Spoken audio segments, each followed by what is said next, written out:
Hello everyone, कैसे हैं आप लोग। Welcome back to my channel physics by engineer Ashish Mishra. Students, आज हम लोग इलेक्ट्रिक फील्ड में एक नया टॉपिक डिस्कस करने वाले हैं जिसका नाम है effect of charge in electric field. तो चलिए स्टूडेंट्स, बिना समय गंवाए हम लोग अपना टॉपिक स्टार्ट करते हैं। देखिए, इसके लिए हम लोग क्या करेंगे, एक यूनिफॉर्म इलेक्ट्रिक फील्ड को कंसीडर करेंगे। There is a uniform electric field. इस यूनिफॉर्म इलेक्ट्रिक फील्ड में हम एक चार्ज को लेकर के आते हैं और प्लेस कर देते हैं, पॉजिटिव चार्ज प्लस क्यू।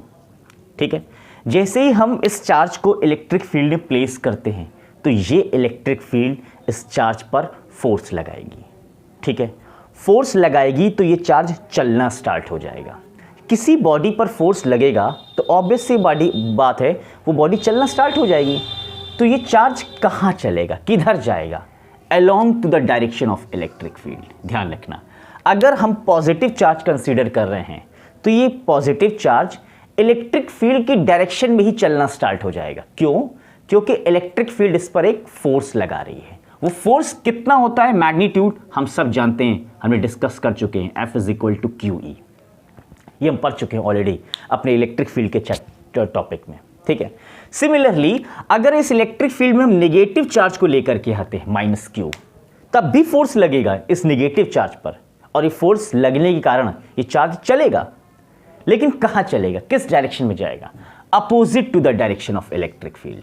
देखिए, तो अगर पॉजिटिव चार्ज को हम इलेक्ट्रिक फील्ड में प्लेस करते हैं, चार्ज पर फोर्स लगेगा, चलेगा कितना, F is equal to Q E, और along to the direction of electric field.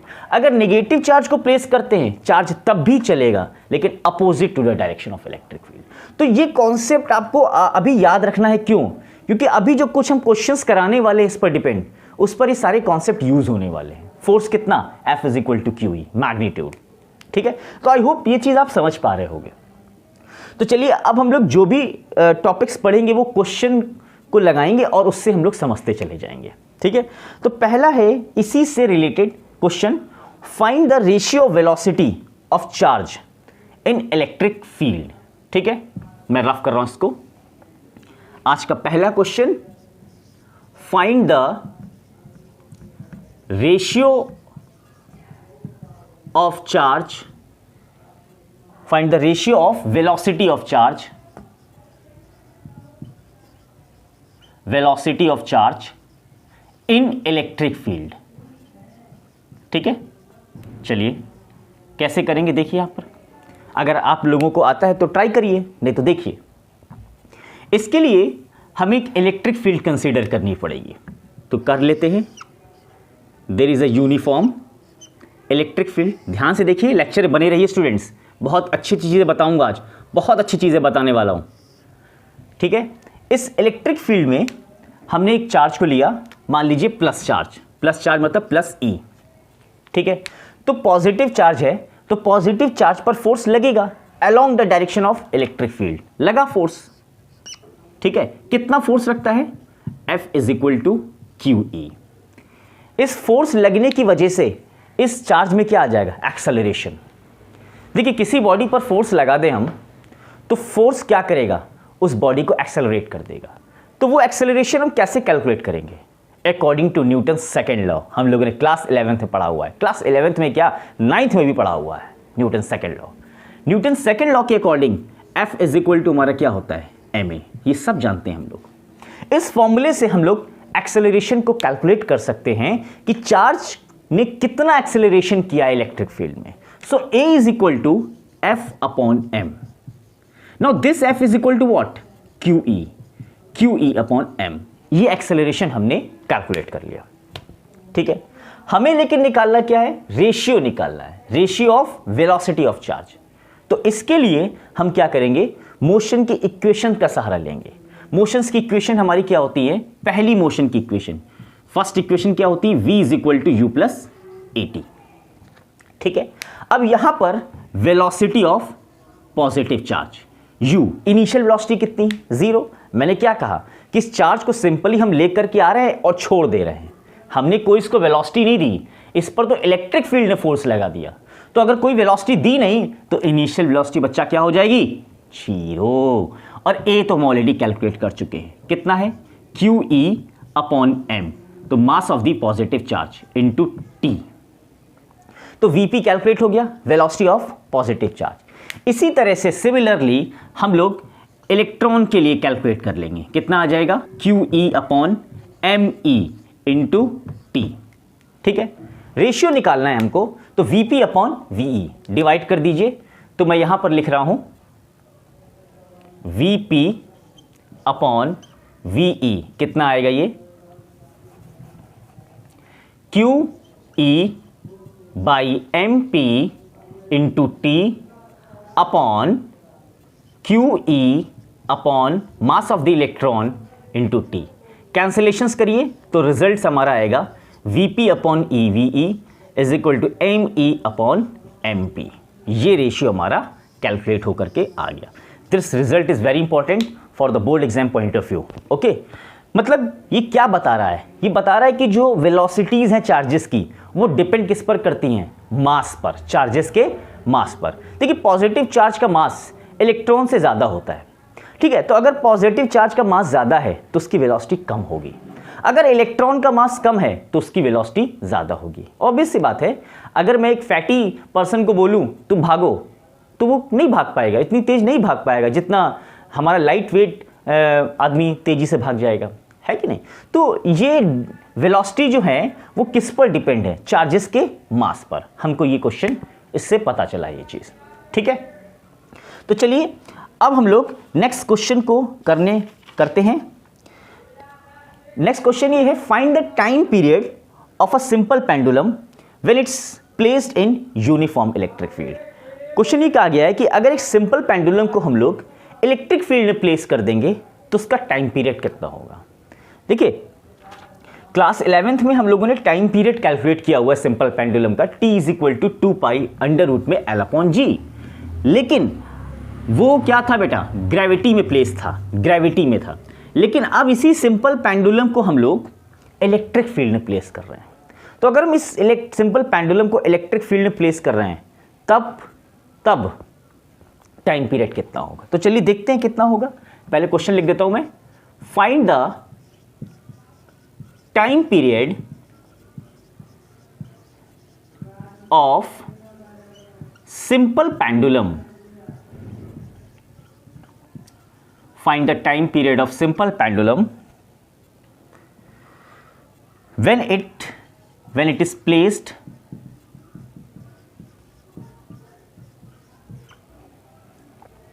in uniform electric field। ठीक है, देखते हैं। तो चलिए देखते हैं किस तरह से हम कैलकुलेट करते हैं। एक सिंपल पेंडुलम हम लोग कंसीडर करते हैं, this is the simple pendulum, ये बॉब है, ठीक है, और हमने एक इलेक्ट्रिक फील्ड को लगाया। इलेक्ट्रिक फील्ड कैसे लगाते हैं, ऊपर पॉजिटिव प्लेट लगा दी, this is the positive plate, और नीचे एक प्लेट लगा दी जिसमें चार्ज हमने दिया नेगेटिव। तो इलेक्ट्रिक फील्ड की डायरेक्शन कैसी हो जाएगी, पॉजिटिव टू नेगेटिव, ठीक है। ये इलेक्ट्रिक फील्ड को अप्लाई करने का तरीका है हमारा। कैसे, एक पॉजिटिव प्लेट लगा दीजिए और एक नेगेटिव प्लेट लगा दीजिए। तो इस सिंपल पेंडुलम को हमने एक इलेक्ट्रिक फील्ड में प्लेस कर दिया। तो अगर हम इस सिंपल पेंडुलम को इलेक्ट्रिक फील्ड में प्लेस करेंगे तो बॉब के बारे में सोचिए, इस पर एक फोर्स लगता है mg का, डाउनवर्ड लगेगा, बिल्कुल लगेगा, ग्रेविटी फ्री सरफेस तो है नहीं। इस पर एक फोर्स और लगेगा, अगर हम इसको पॉजिटिव चार्ज दे दें, this is the positive charge, तो इस पर एक फोर्स और लगेगा डाउनवर्ड की डायरेक्शन में, वो है इलेक्ट्रिकल फोर्स QE। मतलब इस पर एक फोर्स और लगा और वो फोर्स होगा F is equal to QE, जो कि डाउनवर्ड डायरेक्शन में। तो डाउनवर्ड डायरेक्शन में दो फोर्स लग रहे हैं इसके ऊपर, कितने, QE और mg, देख रहे हैं ना, QE भी लग रहा है और mg। तो नेट फोर्स टोटल, अगर इलेक्ट्रिक फील्ड ना होती स्पेस में, देखिए ध्यान से देखिए, अगर इलेक्ट्रिक फील्ड स्पेस में ना होती तो इस बॉब में सिर्फ mg का फोर्स लगता, लेकिन इलेक्ट्रिक फील्ड को हमने स्विच ऑन कर दिया, तो इलेक्ट्रिक फील्ड होने के कारण इस पर एक फोर्स और लगा, QE का फोर्स डाउनवर्ड डायरेक्शन में। क्यों, क्योंकि हम पॉजिटिव चार्ज हमने लिया है बॉब में। तो इस पर नेट फोर्स डाउनवर्ड डायरेक्शन में कितने लग रहे हैं, net force in downward direction,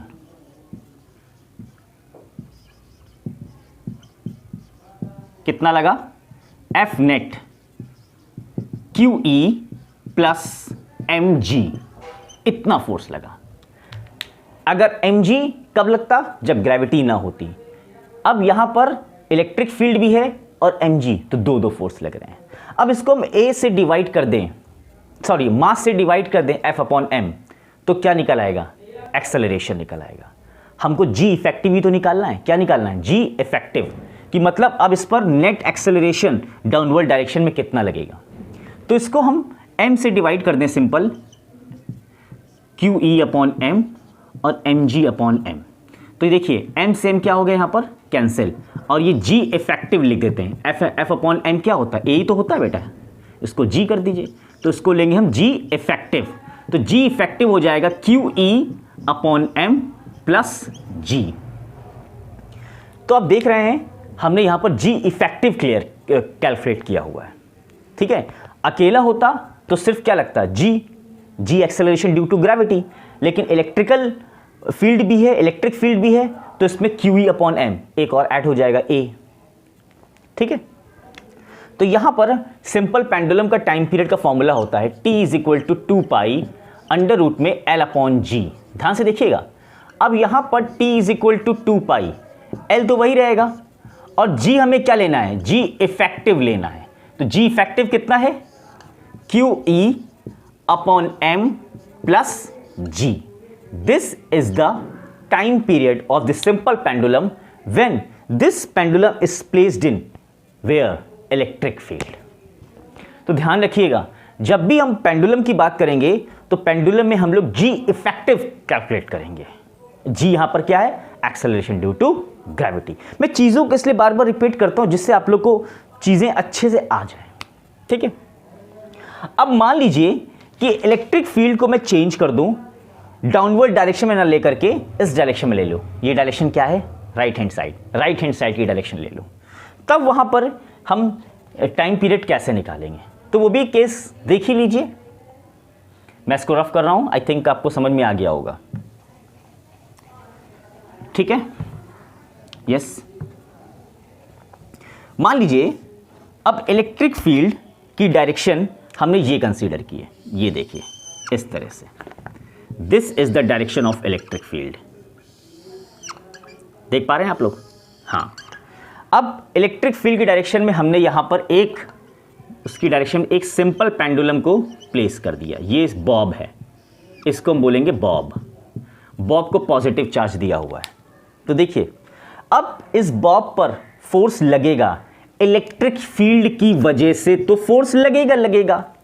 एक mg का फोर्स तो डाउनवर्ड लग ही रहा है, ग्रेविटी फ्री सरफेस तो है नहीं, mg का फोर्स डाउनवर्ड तो लग ही रहा है, लेकिन इलेक्ट्रिक फील्ड की वजह से भी एक फोर्स लगेगा, जो कि क्या डायरेक्शन होगी, ये direction, F is equal to Q E. तो इस बॉब पर दो फोर्स लग रहे हैं, एक क्यू ई का फोर्स और एक mg का फोर्स। अब हम लोग यहां पर g इफेक्टिव कैसे निकालेंगे, तो पहले तो हम इन दोनों फोर्सेस का रिजल्टेंट देख लें। तो रिजल्टेंट निकालना पड़ेगा, यहां पर ये है रिजल्टेंट फोर्स का। तो यहां पर F इज इक्वल टू होगा अंडर रूट में resultant mg square plus Q E का होल स्क्वायर, ठीक है। तो यहां पर अंडर रूट लगाएंगे, क्या लगाएंगे, अंडर रूट। तो यहां पर इफेक्टिव कैसे निकलेगा, F अपॉन, मतलब G इफेक्टिव कैसे निकालोगे, सिंपल डिवाइड कर दीजिए, किससे भाई, F upon A, F upon M क्या होता है, तो M से डिवाइड कर दीजिए। तो यहां पे हो जाएगा G square plus Q E by M का होल स्क्वायर, क्योंकि M स्क्वायर तो क्या हो गया, M से M क्या हो गया, कैंसिल हो गया। तो ये हमारा G इफेक्टिव आ गया। बस इसको हम लोग क्या कर देंगे, टाइम पीरियड के फॉर्मूले में प्लेस कर देंगे। तो T is equal to formula कितना आ जाएगा, T is equal to 2 pi under root में L अपॉन जी, ठीक है। सो दिस 2 पाई L, तो ऐसे ही रहेगा, पेंडुलम की लेंथ L है, और अंडर रूट में G square plus Q E by M का होल स्क्वायर। तो इस तरह से हम टाइम पीरियड कैलकुलेट कर सकते हैं सिंपल पेंडुलम का। डिपेंड करता है इलेक्ट्रिक फील्ड की डायरेक्शन क्या है। अगर ये डायरेक्शन है तो रिजल्टेंट निकालना पड़ेगा, अगर सेम डायरेक्शन है अलोंग द लेंथ तो सिंपल QE प्लस mg। तो आई थिंक ये सारी चीज़ें आपको समझ में आ रही होंगी। तो ध्यान रखिएगा हमने क्या निकाला है, रिजल्टेंट, फोर्स का रिजल्टेंट। ठीक है, जी नेट निकालने के लिए मैं बता दूं F अपॉन क्या होता है, G तो होता है। ठीक है, तो G से हमने क्या कर दिया, डिवाइड कर दिया, तो ये हमारा क्या निकाला है, G इफेक्टिव। G इफेक्टिव की मैंने वैल्यू यहाँ पर पुट कर दी, तो टाइम पीरियड कैलकुलेट हो गया। ठीक है, नाउ अगर आपसे डायरेक्शन पूछी जाए तो आप डायरेक्शन भी निकाल सकते हो। ठीक है, उसका भी थोड़ी देर से जिक्र करेंगे। ठीक है, नाउ द नेक्स्ट क्वेश्चन बहुत इंपॉर्टेंट है। नेक्स्ट क्वेश्चन में कहा गया है find the vertical displacement of charge Q and at the angle which it comes out the parallel plates. ठीक है, चलिए क्वेश्चन मैं लिख देता हूं आपके सामने। आई थिंक ये समझ में आ गया। पेंडुलम के 2 केस बता दिए हमने आपको। चलिए अगला क्वेश्चन लेते हैं हम लोग। तो चलिए स्टूडेंट्स, अब हम लोग नेक्स्ट क्वेश्चन डिस्कस करते हैं। Find the vertical displacement of charge Q and the angle eight which it comes out the parallel plate. देखिए क्वेश्चन में क्या बोला गया है, 2 पैरेलल प्लेट्स हैं। देखिए इस तरह की 2 पैरेलल प्लेट्स में एक प्लेट में हमने चार्ज दिया पॉजिटिव चार्ज, ठीक है, और एक प्लेट में चार्ज दिया हमने नेगेटिव चार्ज। तो इलेक्ट्रिक फील्ड की डायरेक्शन क्या है, पॉजिटिव टू नेगेटिव, इस तरह से। ठीक है, इस क्वेश्चन में बोला गया कि अगर इस इलेक्ट्रिक फील्ड में चार्ज को हम प्लेस करें -Q, तो ये चार्ज पर क्या लगेगा, फोर्स। लेकिन इसको हमने कुछ इनिशियल वेलोसिटी दे रखी है u, इसकी initial velocity along the horizontal direction. लेकिन ये चार्ज क्या होगा, डिफ्लेक्ट हो जाएगा और डिफ्लेक्ट होकर बाहर निकल जाएगा, क्योंकि इस चार्ज पर फोर्स लगेगा। ठीक है, force opposite to direction of electric field लग रहा है, opposite to direction of electric field, और फोर्स लगने के कारण ये इलेक्ट्रिक फील्ड से बाहर चला जाएगा। ठीक है, तो कितने एंगल से ये डिफ्लेक्ट होगा हमको ये कैलकुलेट करना है। इस तरह से ये एंगल निकालना है, कितना एंगल रहा होगा जब ये चार्ज डिफ्लेक्ट हो जाए, कितने एंगल से डिफ्लेक्ट हुआ है। साथ ही साथ में हमसे ये पूछा गया है, इसमें वर्टिकल डिस्प्लेसमेंट पूछा गया है। देखो लिखा है ना, and the angle eight which it comes out the parallel plate. ठीक है ना, और साथ ही साथ में क्या निकालना है, वर्टिकल डिस्प्लेसमेंट। तो इसको कैलकुलेट करने के लिए हम लोग इस चार्ज के 2 कंपोनेंट को स्टडी करेंगे, x कंपोनेंट को भी और y कंपोनेंट को, क्योंकि ये चार्ज x एक्सिस में भी चल रहा है और y एक्सिस में भी चल रहा है। ठीक है, तो चलिए अलग अलग कंपोनेंट को स्टडी करते हैं। सबसे पहले x कंपोनेंट,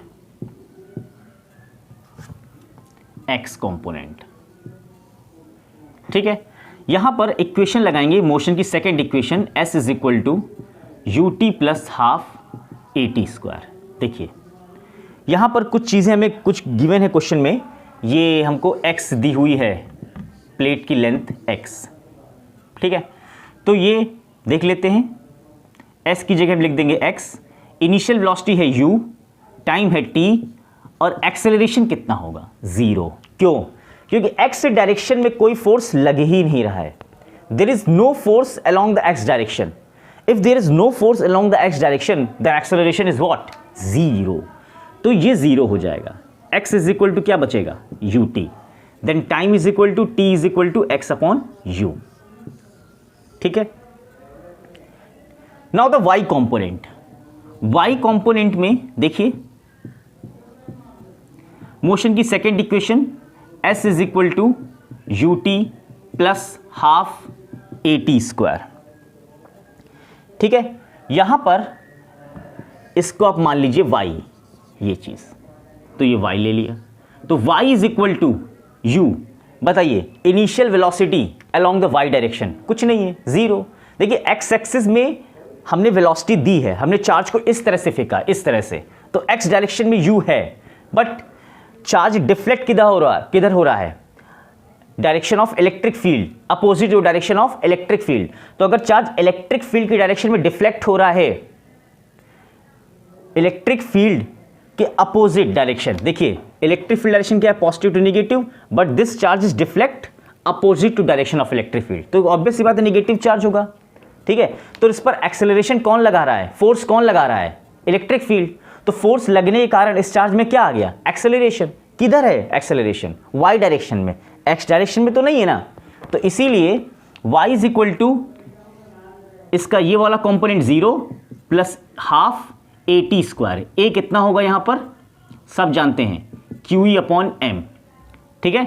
t की वैल्यू पहले हम कैलकुलेट कर चुके हैं, x अपॉन यू। तो पुट कर दीजिए, मैं इसको यहीं पर लिख देता हूं। तो y is equal to 1/2 QE by M, t की जगह लिखा x बाई यू, तो x square upon U square. तो ये हमारा क्या आ गया, vertical displacement 1/2 QE by M x square upon U square, ठीक है। फिर से मैं बता दूं, एक चार्ज को इलेक्ट्रिक फील्ड में हमने u वेलोसिटी दे करके छोड़ दिया, u वेलोसिटी दिया छोड़ दिया। अब ये चार्ज इलेक्ट्रिक फील्ड के अपोजिट डायरेक्शन में डिफ्लेक्ट होना स्टार्ट हो गया और इस तरह से चला गया। तो आपसे पूछा गया है y डायरेक्शन में कितना डिस्प्लेसमेंट हुआ चार्ज का, y डायरेक्शन में, x में नहीं, ये तो x डायरेक्शन है इसकी, y डायरेक्शन में कितना डिस्प्लेसमेंट हुआ। तो इसके लिए हमने इस मोशन के दोनों कंपोनेंट को स्टडी किया, x कंपोनेंट और y कंपोनेंट। क्यों, क्योंकि 2D मोशन है। इसके लिए s is equal to ut plus half AT square. a acceleration along the x direction 0 होगा, क्यों, क्योंकि there is no force acting on the x direction, that's why the acceleration is 0। तो x is equal to ut। Now the component of y component, यही y पूछा है हमसे, y is equal to ut plus half AT square. यहां पर along the direction y direction initial velocity 0 है, क्योंकि y direction में कोई वेलोसिटी नहीं दी थी, तो इनिशियल वेलोसिटी क्या होगी 0। फोर्स लगने के कारण एक्सेलरेशन कितना होता है, QE बाई M, अभी हमने कैलकुलेट किया। नाउ t स्क्वायर, ठीक है, t की वैल्यू कितनी है, x upon you, so t square upon t की वैल्यू कितनी थी, x अपॉन यू, तो x square upon U square, ठीक है। और आपसे क्वेश्चन भी ये पूछ सकता है कि नेट डिस्प्लेसमेंट बताइए, net displacement along the x and along the y। तो कैसे निकालोगे, इसको और इसको आपस में क्या कर दोगे, ऐड कर दोगे, सिंपल यार। अगर हमसे नेट टोटल डिस्प्लेसमेंट पूछा जाए तो टोटल डिस्प्लेसमेंट कैसे निकालोगे, displacement due to x direction and displacement due to y direction, दोनों क्या कर दोगे, ऐड कर दोगे यार, सिंपल, ठीक है। नाउ अब आपसे एंगल पूछा गया है, तो एंगल कैसे कैलकुलेट करेंगे बताइए। देखिए एंगल के लिए, देखिए मैं एक ट्रायंगल बना देता हूं यहां पर, एक आसान सा, देखिए टेंजेंट लाइन, एक tan थीटा, ये एंगल कितना है यहां पर, थीटा। ये वेलोसिटी कितनी होगी vx, और ये वेलोसिटी कितनी होगी vy। सो vx और vy हम कैलकुलेट कर सकते हैं, कैसे, मैं इसको रफ कर रहा हूं बेटा। y डायरेक्शन पे हमने निकाल लिया deflection. Now we calculate angle, तो इस ट्रायंगल को मैं यहां बना देता हूं, ये एंगल थीटा है, x डायरेक्शन में वेलोसिटी हम ले लेते हैं vx और y डायरेक्शन में vy। सो vx कितना होगा, vx is equal to ux plus ax into T. So vx is equal to initial velocity है, बिल्कुल है, एक्सेलरेशन 0 है x डायरेक्शन में, क्योंकि कोई भी फोर्स नहीं लग रहा। सिमिलरली vy निकालिए, vy is equal to uy plus ay into T. So vy is equal to uy 0 है, a हम जानते हैं कितना है, QE by M into T, ठीक है। हमें क्या निकालना है, एंगल। कैसे निकालेंगे, मैं इसको यहां लिख रहा हूं, tan theta perpendicular upon base vy upon vx, vy upon vx। vy की वैल्यू कितनी होगी, QE by M into T. vx कितना है, अपॉन ux, ux किसके बराबर हो जाएगा, ux को हम ले लेते हैं u के बराबर, सिंपल u, तो u ले लिया, तो ये कितना बचा, QE mu into t, tan theta आ गया हमारा, ठीक है। तो एंगल हम इस तरह से निकाल सकते हैं, tan theta is equal to perpendicular upon base. देखिए ठीक है, तो इसके लिए हमने Vx को कैलकुलेट किया, Vy को कैलकुलेट किया, velocity along the x direction and velocity along the y direction. फिर इसके बाद tan theta is equal to Vy upon Vx। This is the angle which is come out from the parallel plate. ठीक है, तो ये बहुत अच्छा question था, IIT JEE में पूछा गया है और बोर्ड में भी इस टाइप के क्वेश्चंस पूछे जाते हैं। ठीक है, तो चलिए स्टूडेंट्स, आज के लिए इतना ही काफ़ी। इलेक्ट्रिक फील्ड के बाद इससे रिलेटेड कुछ और अच्छे क्वेश्चंस हैं, आप लोग घर पे ट्राई करिएगा। इसके आगे हम लोग अब नया टॉपिक स्टार्ट करेंगे, इलेक्ट्रिक डाइपोल। ठीक है, बहुत इंपॉर्टेंट टॉपिक है इलेक्ट्रिक डाइपोल। फिर इसके बाद हम लोग कैलकुलेशन करेंगे electric field due to the dipole. ठीक है, तो उसको हम नेक्स्ट क्लास में करेंगे। आज के लिए इतना ही काफ़ी स्टूडेंट्स, थैंक यू।